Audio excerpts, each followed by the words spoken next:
আল্লাহ তাআলা এই আয়াত দ্বারা আমাদেরকে বুঝাইতেছেন, ওহে বিশ্বাসীরা, ওহে মুমিনেরা, ওহে ইমানদারেরা, তোমরা পাপ করেছো, তোমরা ভুল করেছো, সেই পাপের উপরে অটল থেকো না।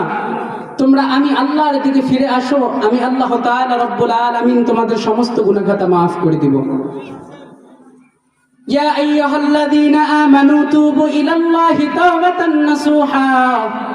আল্লাহ তাআলা রব্বুল আলামিন ডাক দিয়ে বলতেছেন, ওহে বান্দারা, ওহে ইমানদারেরা, ওহে বিশ্বাসীরা, তোমরা পাপ করেছো, এই পাপের উপরে অটল থেকো না, তোমরা ফিরে আসো, আমি আল্লাহর দিকে ফিরে আসো, তাওবা করো। তাওবার মতো তাওবা করলে আমি আল্লাহ তাআলা রব্বুল আলামিন তোমার জীবনের সমস্ত গুনাহ খাতা মাফ করে দিব।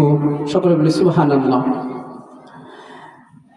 আমরা তো শুধু গুনাহ করতেই জানি, আমরা দিনের পর দিন সকালে গুনাহ করতেছি, রাত্রে গুনাহ করতেছি, পরের দিন গুনাহ করতেছি, গুনার পর গুনাহ করতেছি, আমরা তো ক্ষমা